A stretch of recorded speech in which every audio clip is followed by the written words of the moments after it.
O ministro da Agricultura, Carlos Fávaro, participa de uma missão brasileira no Japão nesta semana. A gripe aviária foi pauta de uma reunião. A comentarista de agro, Kellen Severo, traz os detalhes dessa discussão. A missão brasileira em que participa o ministro da Agricultura, Carlos Fávaro, outros secretários de governo e entidades do agro está no Japão. Hoje estão previstas reuniões com o Ministério da Agricultura e Ministério da Saúde Animal, informou o secretário de Relações Internacionais, Roberto Perossa.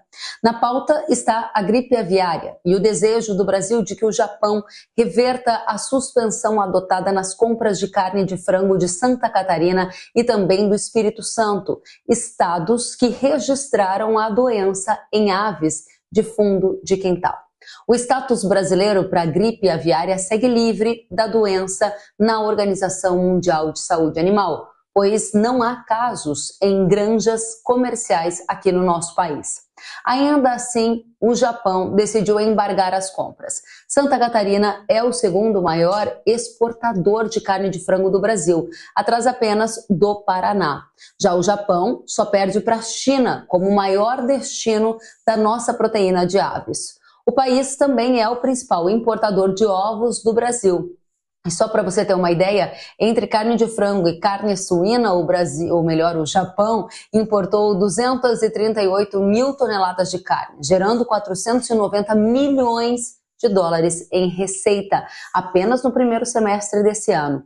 Ou seja, o Japão é um cliente muito importante e, por isso, acerta a Associação Brasileira de Proteína Animal, em conjunto com o Ministério da Agricultura, em viajar até lá para detalhar o processo de biossegurança adotado na indústria e a segurança do alimento aqui produzido.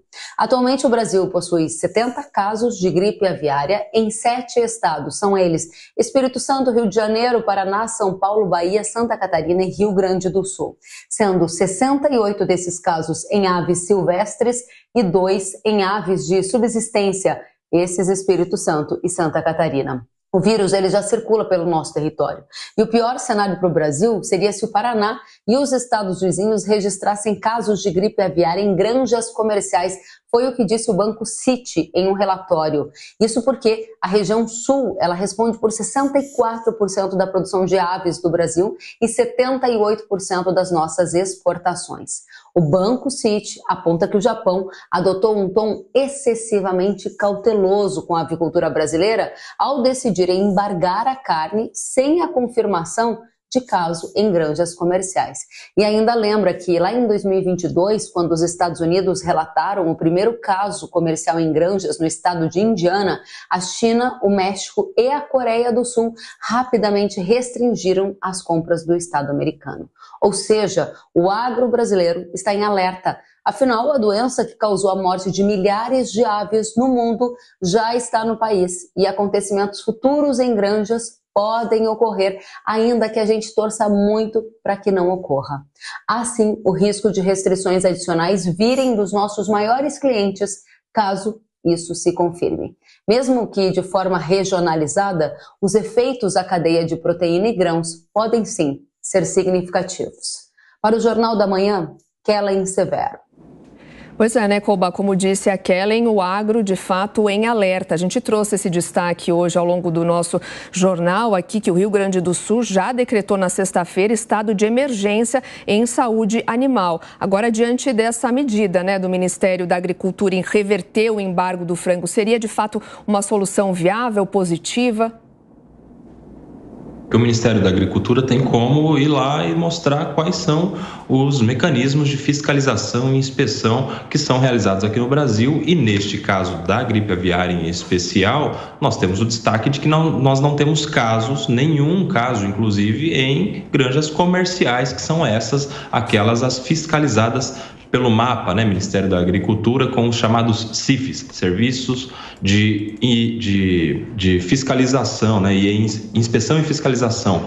Eu acredito que isso possa servir como um bom sinal de que não há risco para a exportação do frango, essa proteína tão importante que é tão relevante para a economia do agronegócio brasileiro e que mostra números tão grandes para a nossa economia.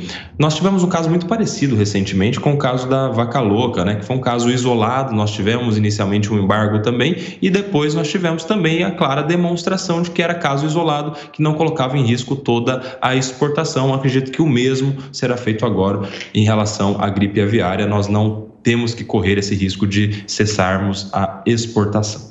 Ô Ricardo, não sei se você concorda, mas muitas vezes essas decisões são tomadas sem as autoridades dos outros países saberem realmente o que está acontecendo por aqui, né? Parece que primeiro a proibição para depois ver o que pode ser feito.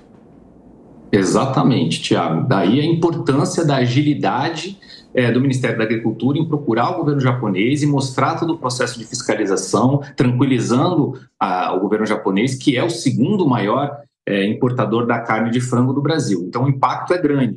E como nós temos aí de maneira internacional a nossa classificação como livre da gripe aviária, era importantíssima a agilidade do Ministério da Agricultura em mostrar para o governo japonês as nossas condições, que estamos livres da gripe aviária, para manter aí o nosso agro com essa tranquilidade e com essa segurança de continuar exportando para o Japão. Pois é, um setor que aqui no Brasil continua carregando o país nas costas, não é, Koba? Mais 30 segundos para cada um, então, temos um tempinho. O agro carrega o Brasil nas costas e qualquer notícia dessa pode fazer um estrago, né? Com certeza, o agronegócio é responsável por cerca de 1/4 do nosso PIB, um campeão de exportação, alimenta 1 a cada 7 pessoas no mundo todo e o mercado aviário é importante, relevante também nesses números. Acredito que seja um foco, uma prioridade que o Ministério da Agricultura deva dar de esclarecer essa questão de fiscalização para que não haja mais embargos.